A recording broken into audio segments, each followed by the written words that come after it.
Hi everyone, Mike Handcock here, the chairman of the Circle of Excellence group of companies, and our update today is about hardcore prospecting. Now, you may have this awareness yourself, but quite literally, when I went and started looking for photos that literally represented hardcore prospecting, I couldn't really use any of those because every one of them was blocked to me. So obviously, something online had a different meaning than what I had, because to me, hardcore prospecting really is about finding your right leases and making sure that those right leases are exactly right for you. So today we're going to cover off how to do that. And if you like, this is an area, and you know me, I'm going to throw this around a little bit with the people on the call. This is an area whereby I want to focus on not only the Lisa, who's that lady that you're seeing on your screen at the moment, which for those of you that are listening and not watching, is your ideal client, because your ideal client is not a job. Your ideal client is not a company. Your ideal client is a human being. So whether Lisa is a CEO of a multinational, whether Lisa is an employee, whether Lisa is a mum with 2 kids, that depends on what you do. But hardcore prospecting is about proactively going out and finding these leases. So what is it? What it's not is it's not social media marketing. It's not putting some posts up and hoping that somebody's going to respond to them. It's not turning up blindly to networking functions and hoping that somebody's going to refer people to you. It seriously is about you literally firing the message that is a missile. Yes, Andrea, thank goodness. It's you firing the missile that's going to absolutely hit the target, and the target is your Lisa, whoever that may be. So this is what hardcore prospecting is about. And it's so funny that I have to talk about this because when I first got into sales and selling in my very early 20s, and I became initially at that stage an assistant manager of a financial services company, which had a team of around about 20-something salespeople. And then we built it over the 2 years I was assistant manager to nearly 50 salespeople. All of those salespeople only ever did hardcore prospecting. There was no reactive prospecting whatsoever happen. It was all extremely proactive prospecting. So that's what this is about. Yet I think in the digital world, it's given us an excuse as business people to walk away from doing some of the tough stuff and do the easy stuff and hope that we're going to get the same results as what the tough stuff gave us. So that's not the case. And there's very few people that can get the results literally just doing a few posts here and there and hoping for the best. So I want to take you in a different direction on this. I want to take you in a direction of really understanding what this is about and what hardcore prospecting is about, because it is literally about targeted, laser-pointed aiming of you and your sales message at a particular person. In this case, we call them Lisa. So what does that mean? It means it's proactive. So step one, we need to understand the psychographic and demographic of who Lisa is. In this case, Lisa is this man here. So firstly, demographics are easy. So I'm not really going to go and cover those because this is just like teaching babies how to suck dummies. Demographics are how old are they? What industry are they in? What job title do they have? How many children do they have? What are their interests? What's their disposable income? All of those sort of things make up demographics. Psychographics is where the important stuff happens. And it's so often forgotten, particularly when I see people and they're at masterminds. They always tell me my perfect prospect is, and then they tell me a demographic.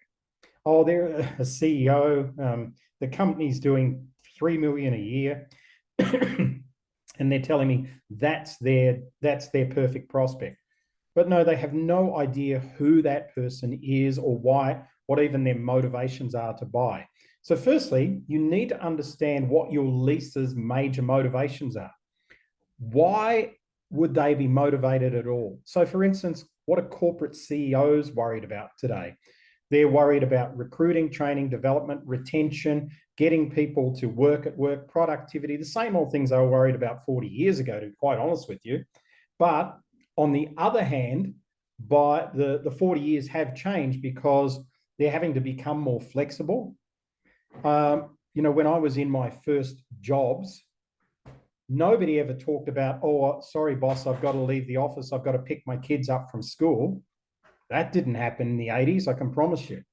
Nobody said, oh, I think I'll work from home today. That didn't happen in the 80s. So corporate CEOs these days and entrepreneurs who've got staff, we have to become more flexible. So what's our major motivation as a CEO, as the Lisa that you are looking for? Feel free to go to the chat and tell me what you think the major motivation of your client, your potential client, the Lisa that you're seeking is.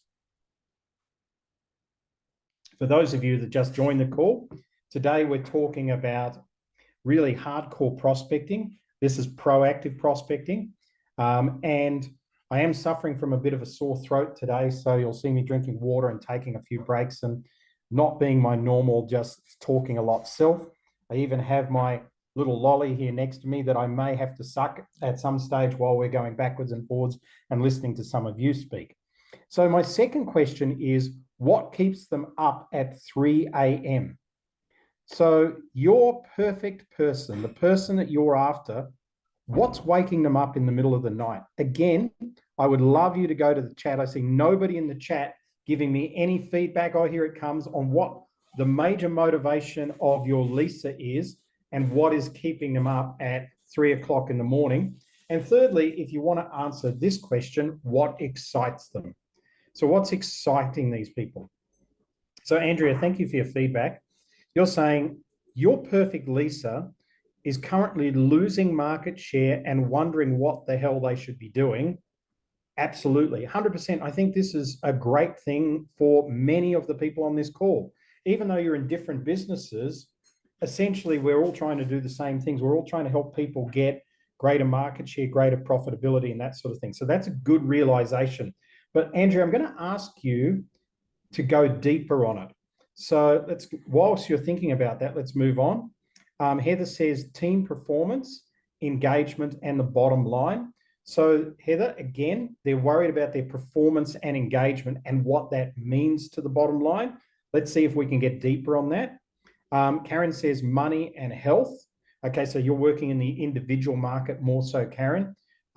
So they're working on health. That's great. Heather is again creating high performance teams that are connected and innovative. So that's what their focus is. Do they even understand what that means, Heather? That's what I'd be inquisitive about.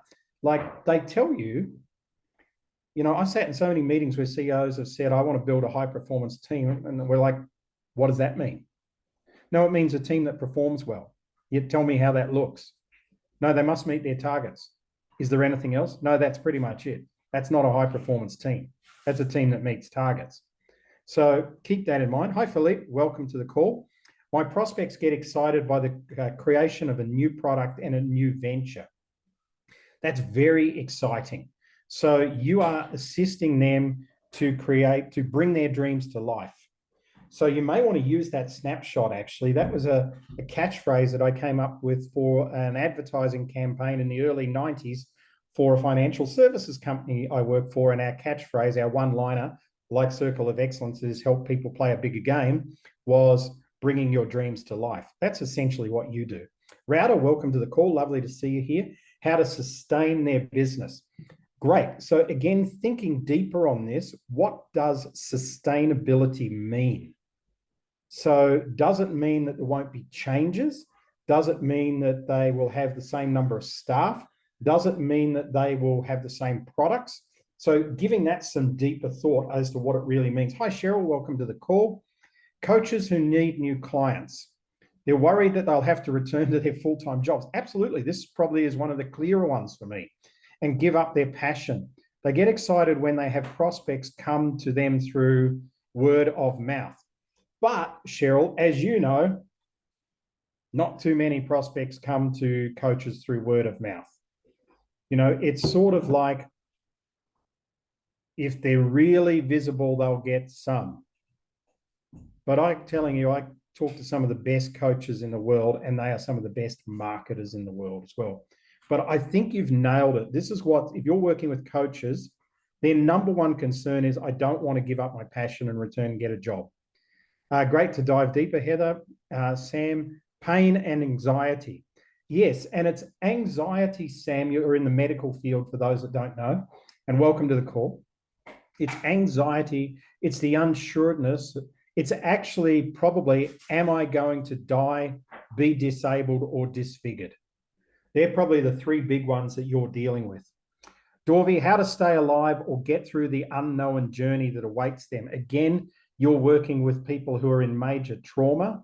So their concern is how to stay alive and get through really the next 6 months, or in fact, the next 6 weeks. So I think you've got to make these things really personal. If you can make these things as personal as possible, then you can really target this. And I know with Dorvey, I know Landy's been working very solidly backwards and forwards with you on this messaging. And I think you have a very, very clear Lisa developing that you're working with. So that's great. Bert, hi, welcome to the call. Major motivations, ensuring compliance. No. The major motivation is what happens if they are not compliant. That's the major motivation. And often this is where the left brain and the right brain play backwards and forwards with us. So we know practically that if we're in business, we must comply with this, this, and this. But that's not what really worries us. What really worries us is when we don't comply, what's going to happen to us. We don't want to go to jail. We don't want to get massive fines. We don't want our reputation damaged. Often with compliance, it's reputation driven. And what keeps them up? Losing accreditation, losing their potential to get business because they have no accreditation. So think deeper about it. Reputational harm's good. You've noticed that one. I just saw it. To institution themselves personally and professionally. That's more it. Okay. What happens if this happens, Andrea puts in. So that's good. The market has shifted around them. They believe they have a business that's still able to exist. What they don't understand is how to go about achieving their goals in the changing market. What you find is that they have great ideas, but not the clarity to understand if it will work or not. So they don't know what to do. They don't want to get to the finish line failing or having failed. I think this is very true. So in that case, there's a lot of reassurance. There's a lot of hand-holding in this. There's a lot of straight talk in this. This is not a marketplace for pussyfooting around and going, no, you're great. It's all going to work out. You're wonderful.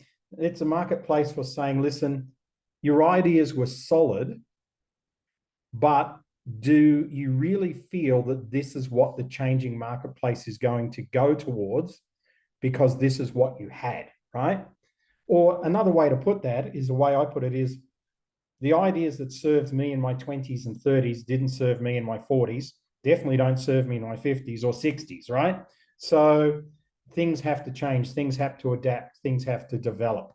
So thank you for that. That's really good feedback. And I love the feedback, even though you kept me talking. So let's move on. So firstly, in order to find your best leases, one of the ways to do this, if you're unsure, is to start to study your top existing clients. Pardon me, drinking my tea. And what I'm talking about is the top 20% of revenue over the last 3 or 4 years.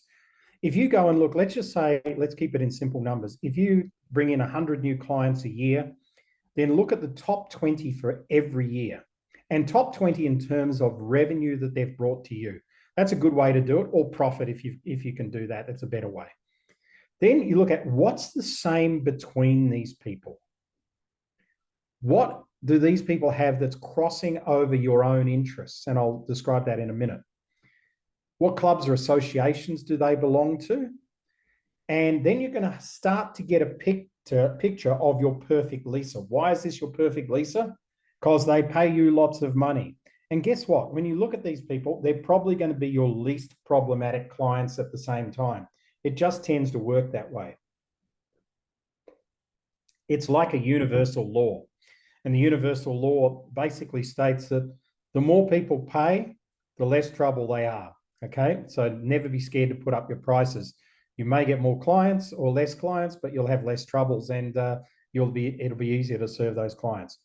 So I remember this came to me many, many years ago. I was in my late 20s, financial planning, and I realized that I did this exercise. I don't think I came up with the idea originally, but I did this exercise, and I found that in the top 20% of revenue, my clients, they were all aged between 35 and 55. So they were a lot older than me at the time.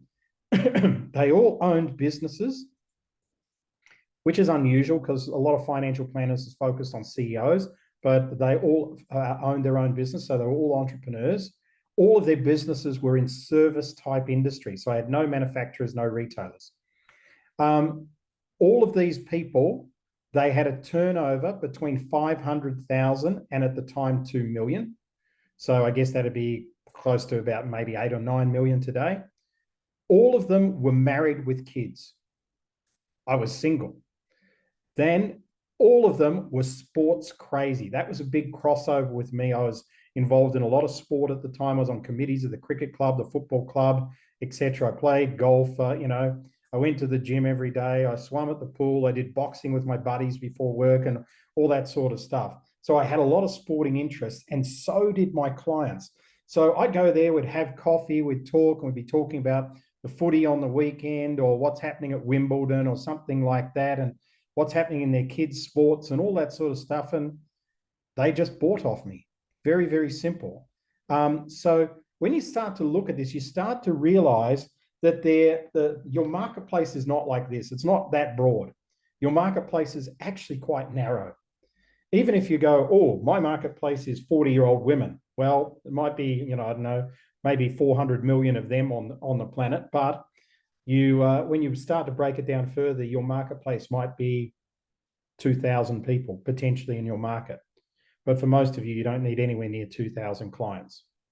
So for us, Circle of Excellence, there are 250 of you basically over the last 10 years. So you don't need a lot of clients to live a very good lifestyle if you're in a services industry. If you're in a high-tech box turnover retail industry, or if you're trying to sell ebooks online, that's a different story. But do this study. This study is very freeing. Just go back and look over your last few years. You can't do this if you're new in the business, of course, and look at this and do this study. Okay, so let's have a look at the types of proactive prospecting activities that you can do. Referrals. And I'm talking proactive. So what I'm not saying is you wait for the phone to ring and Bob says, hey, I was thinking of you today and I was thinking of Mary. You should really talk to Mary. That's not proactive. That's just a referral. So a proactive referral generating activity. We'll talk a little bit more about that soon. Networking. And we're going to talk a little bit about networking soon, but proactive networking. I'm aware that many of you, not me, I don't tend to go to networking events these days, but I certainly was this at times in my life where I've done networking. Go to networking events where we turn up with the best intentions. We pass out our business card to 10 people and we go, wow, that was a good night. We try and talk them all into our services and we leave with nothing, right? We may as well have stayed at home and watched Neighbours, Binnalanders, Shortland Street, Coronation Street, or whatever else is your soap of choice, depending on where you live around the world. The third one is situation prospecting. This is literally, you walk into an elevator and there's your perfect prospect. You go to a barbecue on the weekend and somebody's invited your perfect prospect. You go to the football and you sit next to your perfect prospect. You get on a plane and you sit next to your perfect prospect. That's situational prospecting. So you have to be very aware. I've had some of the best clients that I've ever got. And even one of my two real mentors in life came to me through situational prospecting. He and I were on a plane in business class together. By the way, I didn't talk to him, he spoke to me. That was in the 90s, and he's a wonderful man in his early 80s these days, right? So situational prospecting, you have to have your story so refined that you can roll it out at the drop of a hat. Clubs and associations, pick and choose. And I'll talk about these a little bit more in detail in a minute. LinkedIn, right? LinkedIn, we'll talk about that one. Events, and I'm talking about running your own events and guest speaking, being a guest at somebody else's events. So now let's pick up a few of these. I want to talk about clubs and associations. Now, we get a lot of people on these calls from South Africa, Australia, New Zealand. Obviously, that's where a lot of our client base is, and the time zone suits that rather than America, which the time zone's terrible for these calls from America. So we get a lot of people who go, oh, but should I become a member of the rugby club or the football club? The answer is maybe, but probably not. If you've got a more fringe sport, then you're probably going to get a better opportunity at a fringe sport.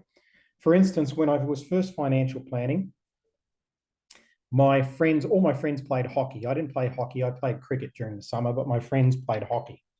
So cricket was a very popular sport at the time, and clubs were big. And I think in our club, there were 12 teams. So, there was a lot going on. But the hockey club, that was a bit of an old boys network. It was sort of the school hockey club, and it was people who had worked and gone through the school and other people they'd brought in. It was in the right area of the town, South Yarra for you, Philippe, so you understand. And so what I did is I became a sponsor for that club.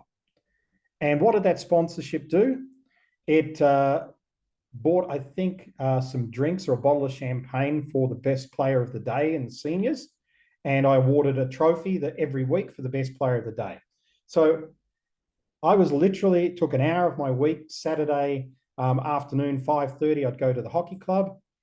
The games were over, people were having drinks. I'd get up, a glass would ding, somebody would go, here's Mike, I go, hi everybody, I'm Mike Handcock, I'm from such and such a company. As you know, I'm a major sponsor of this hockey club. I'm going to announce today's player of the day. But before I do, I just want you to know that before the year's out, I'm going to be talking to each and every one of you about your financial plans. Okay, the day's player is such and such. And then I'd give the trophy and give the bottle of wine. There'd be claps, I'd stay, have a drink, then I'd leave because I wasn't that interested in the hockey. And then I'd just ring people off the hockey list and go, hey, George, Mike here. As you know, every time I speak, I say I'm going to move around the club and talk to everybody about financial planning. It's your turn this week. When can we meet? And that's what I did. And it made me a lot of money. And it literally cost me next to nothing. So clubs and associations can be really, really good for that sort of thing. Sean, hello, welcome to the call. When prospecting, at what point do you add the prospect into your CRM? Very good question. Once they move from what I call a suspect to a prospect. And a suspect means that you suspect that they may be right for you. And a prospect means that they are right for you and you've had an initial conversation. Even if at that stage it's, get back to me in a few months or something like that. If they haven't hung the phone up in your ear or told you to nick off, then they probably should go into your CRM. But just putting hundreds of people into your CRM doesn't seem to make any difference. That's a list. So if you look at a database that you've got on MailChimp or Confusionsoft or something like that, then I call that suspects. That's a list of suspects. Of course, there are prospects mingled in with them. Okay, let's move now to events. I think each and every one of you on this call can put together 2 or 3 events a year with some other people where you're going to have the opportunity to talk to anywhere between 30 and 50 people in a room, network the room, you own the event, you have the right, everybody's interested in you, it's your event to put on. So, if I'm Heather, for instance, and I want to talk about Flow Academy, then I might put that together with somebody in the health space, and I might put that together with somebody in the hardcore business space, and I might do an event. And we all invite our lists along. Even if it's only your own people turning up, those people are going to have a much better opinion of you by the time the event's finished. And you're going to tweak some things in them by talking to them one-on-one, and also by giving you a 10 or 15-minute presentation from stage. So I think that's a really good one. Andrea says, I have one in 2 weeks that I'm organising 120 attendees for a day. 100%, Andrea. It's going to do you really well. Now, what you do need off there is you need some sort of capture off there. You want to capture them. So, and the same goes for guest speaking. They're the same thing. So you've said done, great, that's excellent. Doing an event in July with Ian, so excited. That's great. You two working together, perfect, nice energy, great energy balance. Going to have the right people in the room, excellent. Landy and I did a talk, not this weekend, but the last weekend in Johannesburg, which we're in again today. There were 90 people in the room. It wasn't our audience. We didn't invite them. We were guest speakers. We were one of many guest speakers on the day. I think they had 5 guest speakers on the day. And, you know, we had a capture mechanism. The capture mechanism was simply a QR code. And I wanted to see who was in. I wanted to see if there were any of my leases in the audience. So I gave my QR code pitch, and people went to the QR code. I had 23 people out of the 90 odd in the room that went to the QR code. Only one of them in that was my leaser, but the other 22 I invited to a webinar that I'm doing tomorrow. No, the day after tomorrow. And I think I have 17 of them registered for that. So they're definitely, some of them are going to buy something. So one of them is my perfect leaser that I want, and the others will end up buying something. So that's how you can harvest these type of spaces. Plus, we have so much good rapport. We've been invited back to do more and more things with the organizer as well. So I'm interested now in asking you to go to the chat and write down here, which of these 7 things are you actively doing right now? Which of these 7 things are you actively doing right now in this month? And we're in the middle of the month. If you can just do that for a second, that will be great while I drink my tea. We have our first chatter come back. There's the second one. Let's see what everyone's saying. LinkedIn and networking events. That's good, Heather. Referrals, networking events, guest speaking, LinkedIn. Great. Referrals, networking, LinkedIn and club. Great, Philippe. I saw Bert there. Where's he disappeared? LinkedIn events, guest speaking. Great. Corbus events, networking, LinkedIn, guest speaking, and television. Don't forget television. That's a really proactive thing. Whilst it's reactive, for you to get gigs on television and radio is quite proactive. Sean, associations, networking, LinkedIn, great. Cheryl, networking clubs and associations. Referral networking clubs, networking associations, LinkedIn, event guest speaking, networking clubs, LinkedIn speaking, and yes, TV. So thank you so much for your feedback, team. That's been really great. I think if you're not doing 3 of these currently, actively, and they're in your plan every week, then you're probably going to be missing out on reaching some of your targets. So just keep that in mind. Because I want you to succeed. Let's move on. So with that, I think you need some sort of activity plan, some targets, some actions. So they could be simple things like, here's an activity plan. This is just a made-up one. You could commit to attending 2 networking meetings per month.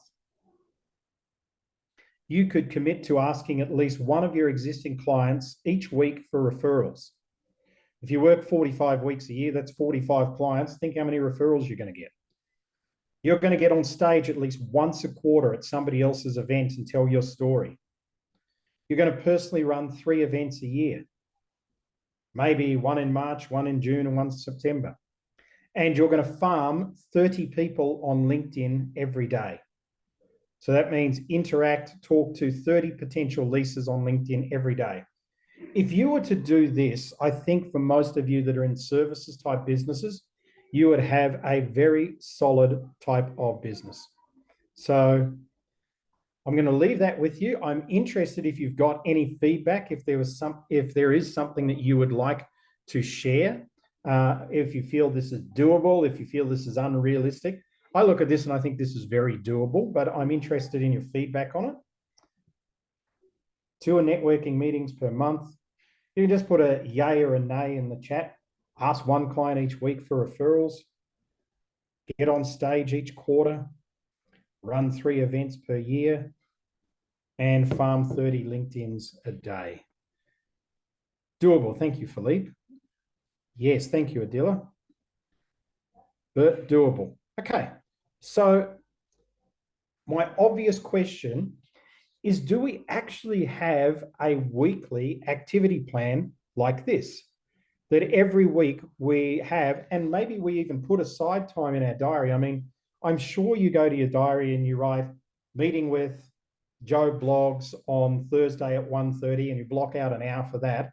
Do you go to your diary and block out an hour to farm the 30 LinkedIn prospects? Because if you're not, you should.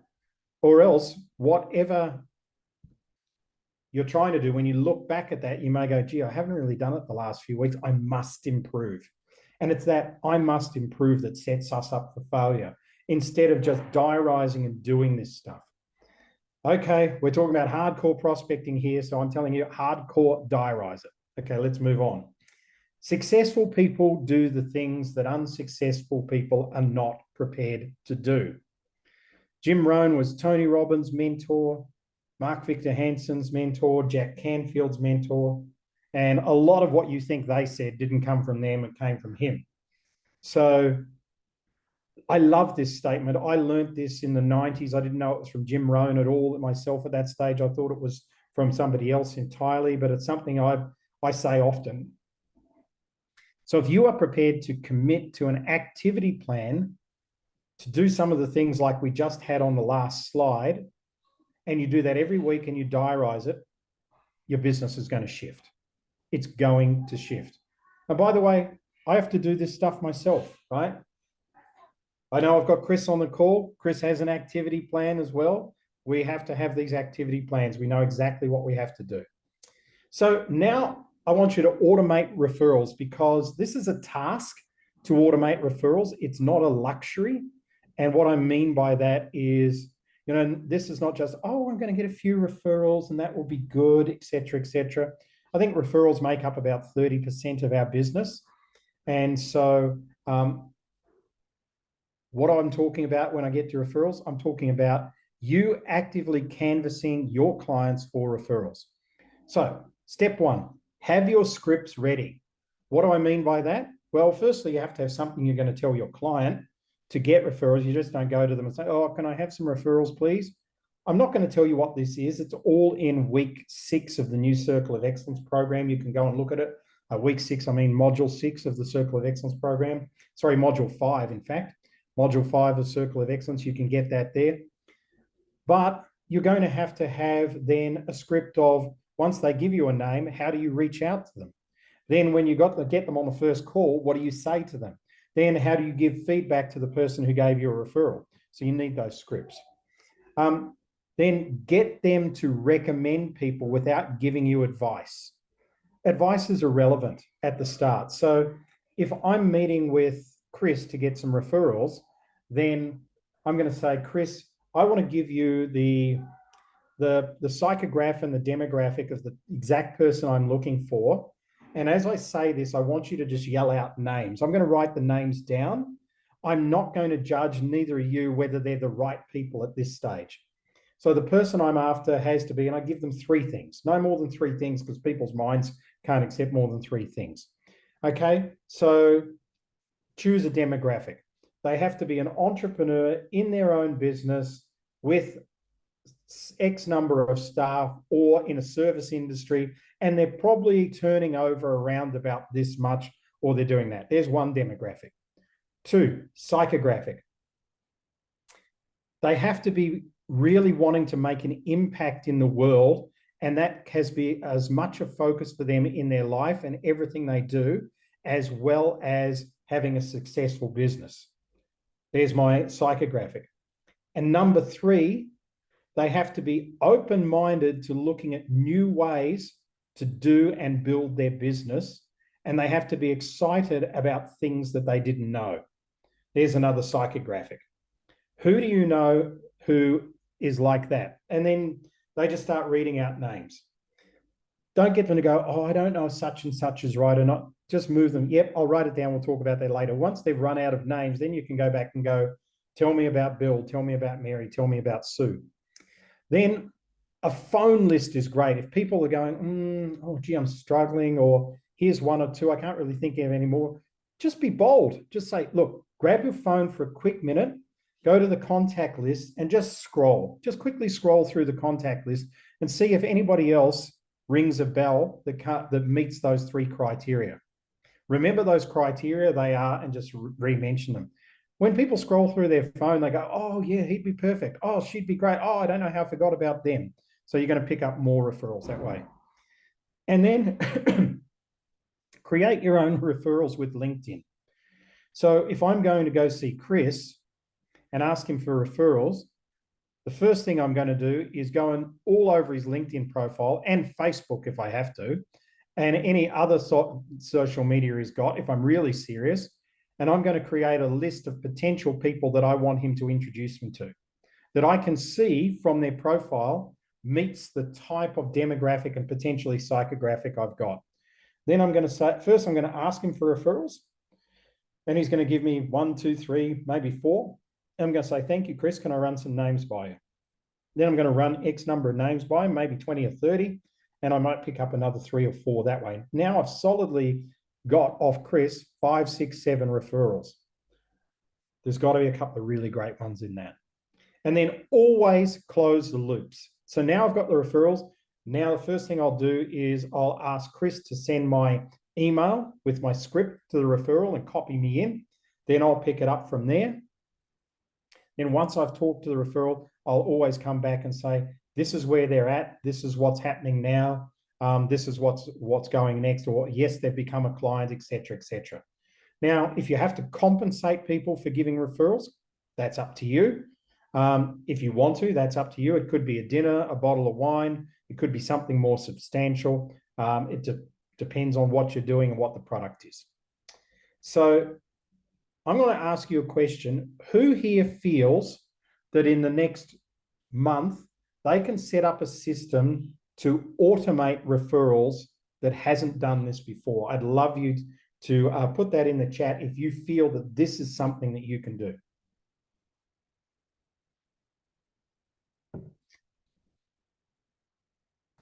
So we're going to get some open, honest people. Oh, Andrea, you're like the perfect person. You say yes to everything.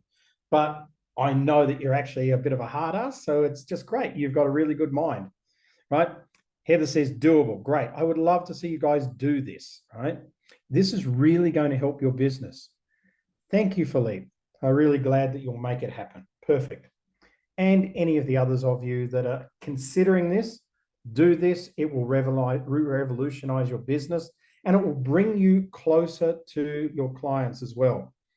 Dorvey, don't think it'll work for me as I'm more personal than volume. It may work for you because maybe the referrals aren't existing clients, maybe they're potential partners, but it's still the same automated process that you go through. Bert says, I feel this is very unlike my natural way of being, so this will be a challenge and something I've never done before. Absolutely. But take a leaf, Bert, from our other Circle of Excellence member who shares your surname, Caroline Moore. And Caroline tried a lot of things that she was very uncomfortable with, and she's just having the greatest success after success after success. So you have to make this your own. It can't come across as a Mikeism or canned or in any way sort of like this. You have to make it really friendly and your own and your own way of doing it. This is just the structure. You're getting out of your comfort zone. Yeah, it is getting out of your comfort zone, Karen, but it's this: successful people are prepared to do the things that unsuccessful people aren't prepared to do, i.e. getting out of our comfort zone. Let's move on. So now I want to unpack effective networking. So firstly, when you go to a networking event, Go with the mindset to give, not to get. So what I mean by that is with the mindset of helping as many people that you introduce yourself to rather than just trying to hand out business cards and get business. That changes the energy and also shifts the neediness and anxiety, because sometimes you go to a networking event and people are like pariahs. They latch onto you trying to sell their stuff. It makes it very unpleasant. I just posted a simple task I wanted done on Upwork yesterday, and Lundy got a phone call from somebody in India pitching her on why he should do the task. I don't even know. He obviously found her number somewhere and rung. I just took the phone and told him to F off.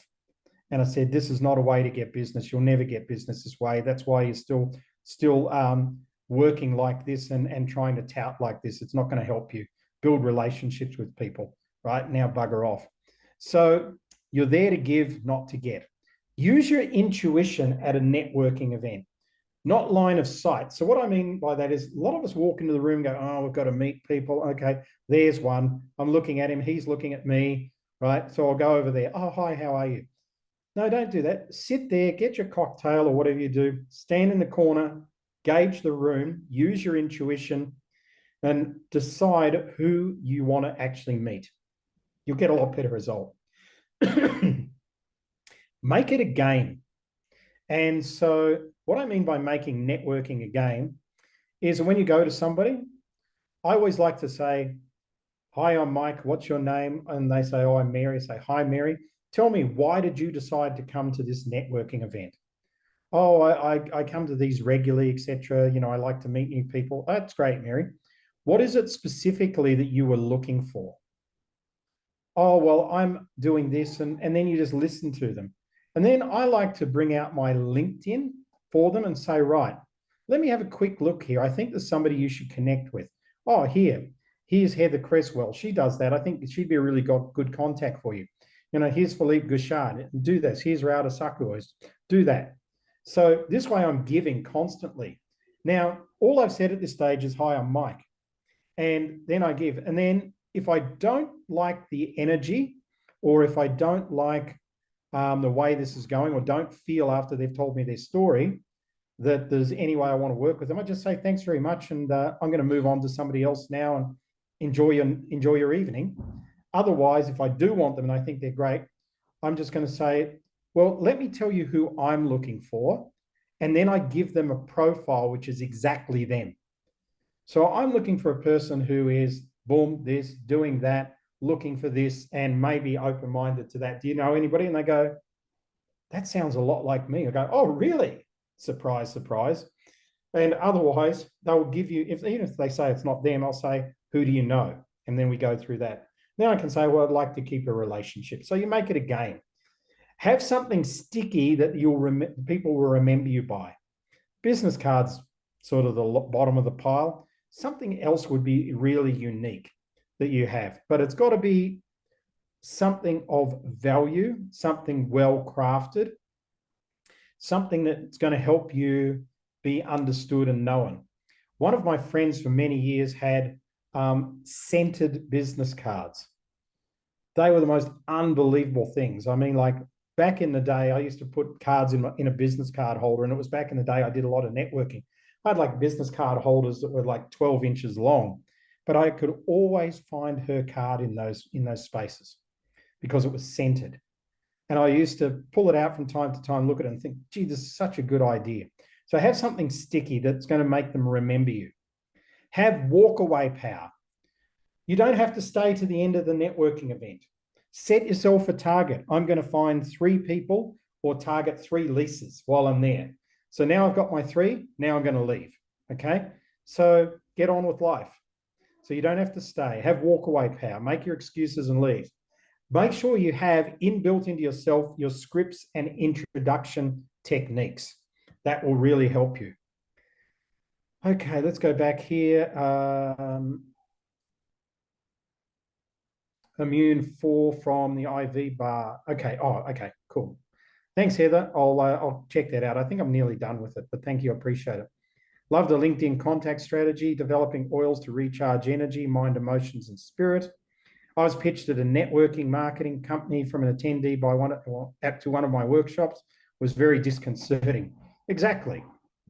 And, it's sort of like sometimes we get people at our masterminds who pitch other people at our masterminds on things like helping them increase the value of their businesses. And I'm like, really? You're going to do that here?